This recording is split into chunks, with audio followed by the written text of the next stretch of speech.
como é que vocês estão? Como vai a família? Sejam bem-vindos a mais um vídeo do nosso canal. E o caso de hoje ele é um caso bem doido e bem sensível também. Então, antes da gente começar o caso de hoje, eu já queria pedir pra você se inscrever no canal. Deixe seu like, comenta aqui embaixo o que você acha sobre esse caso. Hoje nós vamos falar sobre o maníaco do parque. Então, algo que aconteceu em São Paulo. Então eu espero que você possa, compartilhar esse vídeo com as pessoas que você souber que vão gostar do nosso tipo de conteúdo aqui do nosso canal. E bora começar o caso de hoje. Francisco de Assis Pereira nasceu no dia 29 de novembro de 1967, na cidade de Guaraci, no interior de São Paulo. Era o irmão mais novo de 3 irmãos e tinha um apelido de Tim, dado pelo seu irmão mais velho. Era considerado um menino quieto e meigo pelos vizinhos e familiares. Francisco amava comer pão, andar de bicicleta e principalmente de patins. Então foi aos seus 8 anos que ele ganhou seu primeiro patins. Um tempo depois ele teve que ser submetido a uma cirurgia, pois ele sofreu um acidente enquanto patinava, onde um graveto perfurou seu tímpano.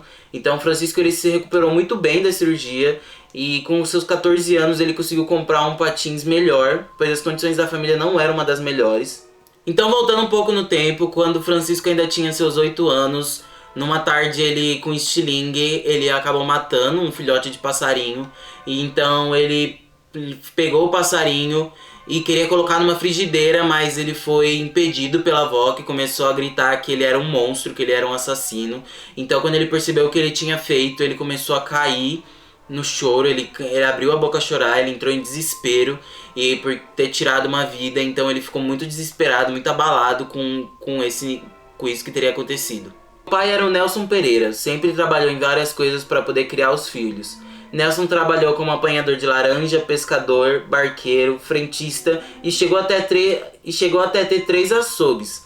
Eles viviam se mudando e os parentes falavam que Francisco era o que mais se adaptava a essas mudanças. Ele mudava muito fácil, ele se adaptava muito fácil à mudança da família, que a família toda fazia. Por conta da cirurgia no ouvido, Francisco ele repetiu a primeira série. Então mas em relação à escola ele era muito bom, até que muito bom. Ele fez até a 5ª série, depois ele fez um supletivo, mas ele largou os estudos porque ele entrou pro exército. Ele se tornou cabo do exército, então a família fala que ele amava muito. Ele também amava muito cozinhar e as pessoas falavam que ele era muito bom nisso. Mas a principal coisa era que Francisco ele nunca tinha largado patins, ele amava patinar. Então ele continuava patinando, ele continuava andando de patins muito e muito mais. Então o que o Francisco ele nunca largou foi o patins. Ele amava tanto patins que ele ganhou prêmios e medalhas em competições. Ele chegou a participar de grupos de patinação. Então foi algo que cresceu muito o amor dele por isso. E ele amava e ele era muito bom no que ele sabia fazer. Ele era muito bom no que ele fazia. Segundo o próprio Francisco, ele fala que foi abusado por uma das suas tias quando era pequeno. Essa tia nega, até hoje ela nega que ela nunca abusou dele. O Francisco também ele fala que foi abusado pelo ex-chefe dele, quando ele já adulto, né? Então como ele amava muita atenção, ele andava de patins nos parques mais movimentados de São Paulo, na época que era o Ibirapuera. Então ele gostava muito de andar de patins, ele gostava muito de atenção. Então o pessoal começou a chamar ele de Chico Estrela, porque ele amava o que ele fazia, ele era muito bom no patins, ele era, muito bom mesmo no patins. Como eu falei, a condição financeira da família não era muito boa. Então, como eles estavam sempre se mudando, nessa época eles estavam aqui na capital de São Paulo, morando há um tempinho. Foi então que a família, por conta da condição financeira, decide voltar para Guaraci, no interior de São Paulo. Então, como o Francisco ele amava patinar, ele amava o patins, ele também estava gostando muito da cidade grande, ele decide que ele vai ficar na capital e que ele não vai voltar com a família, porque ele acreditava também que aqui na capital ele teria mais oportunidades como patinador profissional, é algo que ele amava. Então, a última data que ele passou com a família foi o Natal de 1997 e foi a última vez que ele passou com a família dele. O pai do Francisco ele tinha um orgulho enorme pelo filho, ele amava muito o filho dele, então ele guardava todos os troféus e as medalhas que o filho ganhava em competições, todos os recortes de jornais, todas as fotos que apareciam do Francisco nos jornais, ele recortava e guardava. Todos os vídeos que o Francisco dava entrevista falando do seu amor pela patinação, o pai guardava, porque ele tinha muito orgulho de ser pai de um patinador tão bom. Então o Francisco ele sempre se mostrou como um rapaz gentil, alguém com uma estabilidade emocional muito boa, alguém bem tranquilo, articulado, ele sabia conversar, ele era bem equilibrado, então as pessoas achavam que ele era uma pessoa muito boa. Ele era visto como uma pessoa por amigos e familiares como muito querido, então a família ele voltou para Guaraci, que era o interior de São Paulo, onde a família já morava. O Francisco ele arrumou um emprego em uma empresa como motoboy, então um desses dias um colega dele decidiu fazer uma piada com o Francisco, falando que ele era homossexual. Então o Francisco ele perde o controle, ele vai pra cima desse colega dele, ele espanca o colega de trabalho. Então ele, naquele momento ele mostrou um lado que ninguém conhecia do Chico Estrela, que foi algo que as pessoas ficaram muito chocadas quando viram. Aquele menino que era muito equilibrado tinha perdido a noção por conta de um comentário maldoso de um colega. Tainá, uma travesti que Francisco viveu por mais de um ano, era constantemente agredida por eles com socos no estômago e tapas no rosto, coisa que as mulheres que sofreram os ataques de Francisco relataram que ele era muito agressivo com elas. Então também quando Francisco ficou desempregado, a Tainá, ele foi sustentado pela Tainá, outra coisa que gerava muita briga entre eles. Então todos os crimes começaram ainda em 1997. Todos os crimes ocorreram no mesmo lugar, no mesmo local, num pedaço da Mata Atlântica, aqui no estado de São Paulo, que era conhecido como Parque do Estado. Então ele sempre chegava da mesma forma nas vítimas, ele abordava as vítimas dizendo que ele era um agente de uma agência de modelos e que ele estava precisando muito urgentemente de modelos para fazer um ensaio agora no parque, porque tinha uma marca e a modelo que tinha furado ou que tinha acontecido alguma coisa com a modelo, que ele precisava de modelos agora no parque, que a pessoa ia ser uma modelo muito rica, muito famosa, que o primeiro trabalho dessa pessoa ia ser com uma multinacional de cosméticos. Então ele sempre conseguia, ele sempre dava, como ele era muito bom em conversar com as pessoas, ele sempre conseguia contorcer toda a história e fazer com que algumas mulheres aceitassem a ir com ele pro meio da mata para realizar esse tal ensaio fotográfico. Então ele sempre inventava uma história muito boa, assim, algo que era muito atraente para essas mulheres, porque foi uma época que muitas mulheres estavam querendo virar modelos, então foi algo bem frequente, assim, e ele conseguia levar essas mulheres pro meio da mata.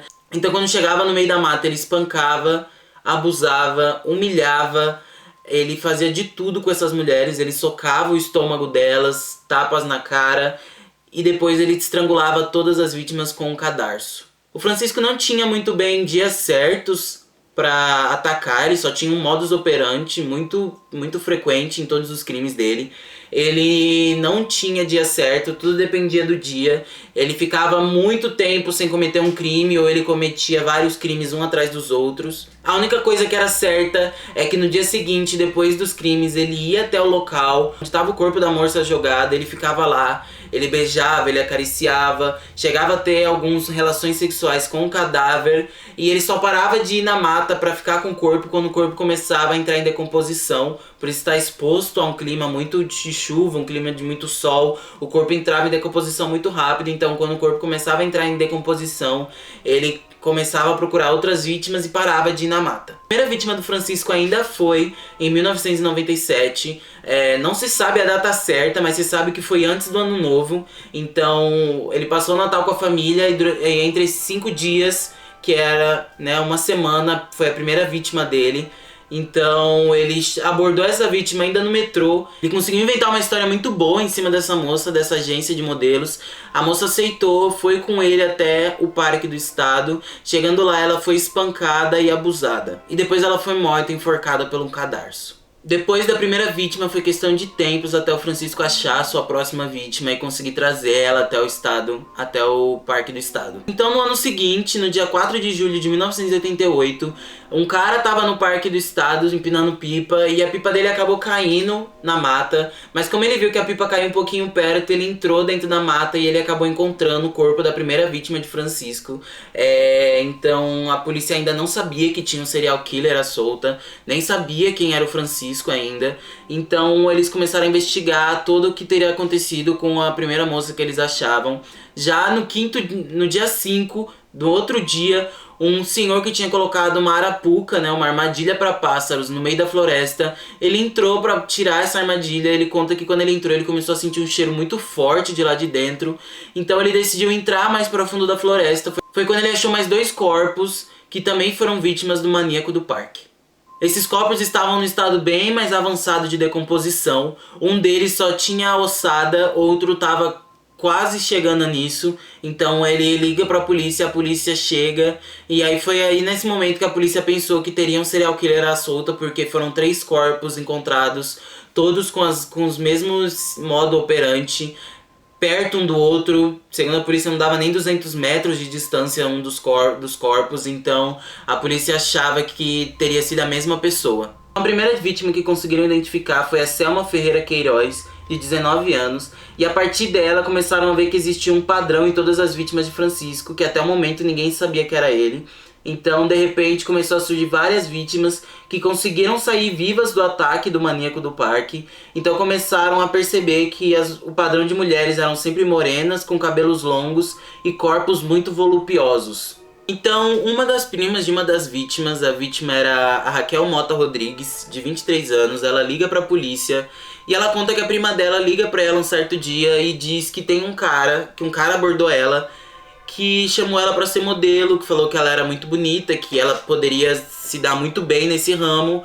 Ela falou que ela aceita, e aí a prima dela do outro lado da linha fala que não era muito bom ela aceitar coisas de estranho, ela não sabe, né, que era melhor ela ir na própria agência primeiro, saber se era algo sério, se era, né, algo de verdade. Então ela fala que a prima dela tava certa, que ela não iria mais, mas naquele dia a prima dela simplesmente subiu, a Raquel, ela sumiu, não deu mais sinal de vida desde aquele dia. Então a prima, ela fala que poderia sim fazer um retrato falado, porque ela conhecia muito bem o gosto da prima dela, e algo que ela tem certeza que o cara atraiu ela sexualmente também, fisicamente, porque se fosse outro tipo de cara ela não aceitaria.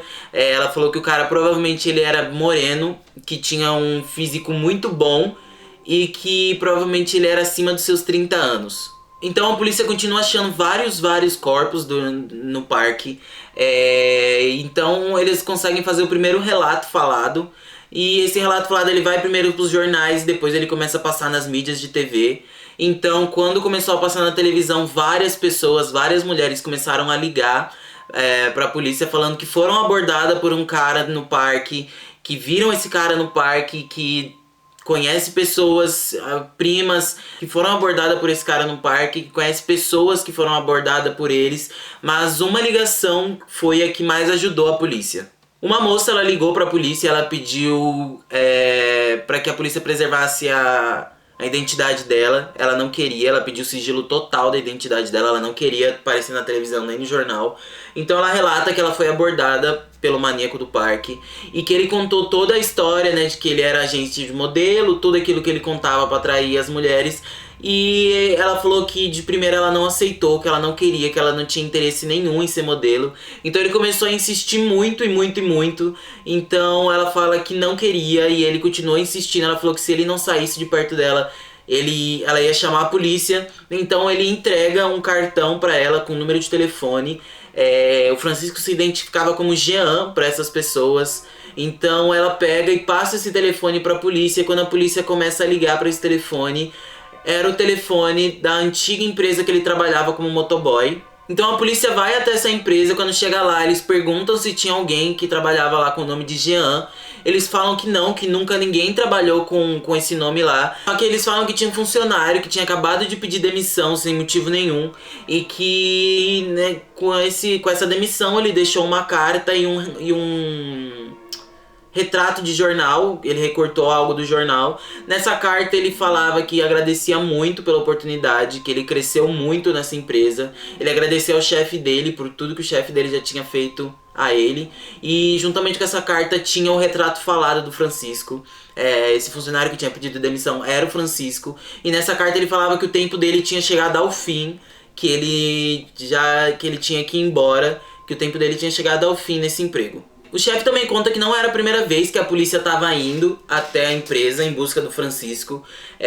Teve uma outra vez que a polícia do Departamento de Pessoas Desaparecidas foram até lá, pois a ex-namorada dele, a Isadora Frente, estava desaparecida. Então eles queriam saber do Francisco, se o Francisco sabia aonde a Isadora poderia estar, saber se alguma coisa do caso. A Isadora era uma estudante de 18 anos. O pai dela, o Cláudio Frente, ele foi até a delegacia no dia 10 de fevereiro fazer um BO sobre o sumiço da filha. E juntamente com ele levou 2 cheques, né, que estavam no nome da filha, que a filha usou no dia que ela saiu. Então ele falou que um desses cheques foi usado para comprar um capacete numa loja de motos e que o cheque voltou pois tinha uma assinatura falsa, e por ser cheque o dono da loja pediu para que a pessoa que comprou o capacete colocasse o número de telefone atrás, e quem comprou esse capacete foi o Francisco, então o número de telefone do Francisco estava atrás do cheque. Então a polícia chama o Francisco até a delegacia para prestar depoimento, para perguntar o porquê dele estar com o cheque da Isadora.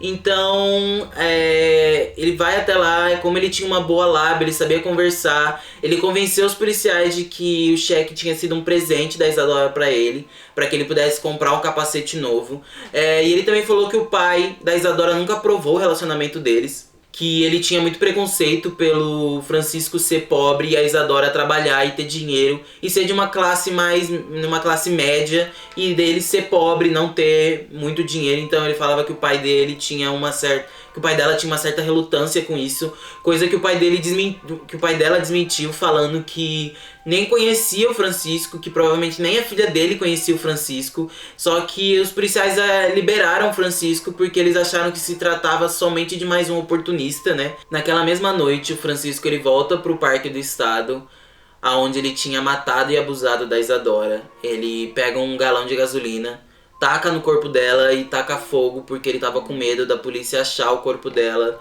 e ligar ele ao crime. Então ele queima o corpo da Isadora e os restos mortais dela ficam lá. Além da primeira moça, né, que ligou falando que tinha recusado, outra moça ligou falando que aceitou, que foi abordada pelo Francisco, pelo maníaco do parque, aceitou participar do ensaio de modelos. Então ele parou ela no ponto de ônibus, eles foram até o parque. Chegando no meio do parque, quando eles estavam entrando na mata, ele começou a humilhar ela, a socar o estômago dela, dar vários tapas no rosto dela. Ele abusou dela, espancou ela e depois amarrou os braços dela com a alça da bolsa dela e falou que ela poderia sair dali depois que ela contasse até 2000. Então ele falou que se ela saísse antes de 2000, ele tava ali, ele iria matar ela, que era só pra ela sair depois dela contar 2000. Então ela contou até 2000, saiu correndo e foi abriu um boletim de ocorrência contra violência e estupro. E ela ligou pra polícia pra falar que tinha sido mais uma vítima do maníaco do parque. Então a polícia começa a fazer uma investigação, né, no desaparecimento da Isadora, e eles estavam com muitas suspeitas já também do Francisco por conta dele ser um oportunista, então tava um pouquinho na cola dele. Então eles decidiram começar a investigar mais um pouquinho, e agora com o Francisco ele já estava ligado aos crimes que estavam acontecendo no parque. Os policiais decidem ir até as casas das vítimas que sobreviveram, que alegam ter sido vítimas dele, porque o Francisco fala que depois que ele foi preso, ele fala que nenhuma das vítimas dele que ele fez está viva. Todas as vítimas que ele fez estão mortas. Nenhuma que fala que tá viva, que foi vítima dele, foi vítima dele. Então eles decidem ir até a casa dessas vítimas com fotos e o retrato falado e várias fotos de homens, para ver se essas vítimas reconheceriam Francisco. E logo de cara, todas as vítimas que eles foram falaram que era aquele sim, o Francisco da foto. Falaram que foi ele que tinha abordado as mulheres, foi eles que tinha ido, né, tinha batido, estuprado muitas das mulheres. E no mesmo dia, o ex-chefe do Francisco pediu para que os policiais fossem até a empresa, pois eles acharam um vaso quebrado com uma costela humana dentro e uma identidade. A identidade era da Selma. Então no parque foram achados 8 corpos, e depois que Francisco viu a foto dele no jornal, ele fugiu para Itaqui, no Rio Grande do Sul. Lá ele fez amizade com alguns pescadores, ficou morando lá sob o nome de Pedro.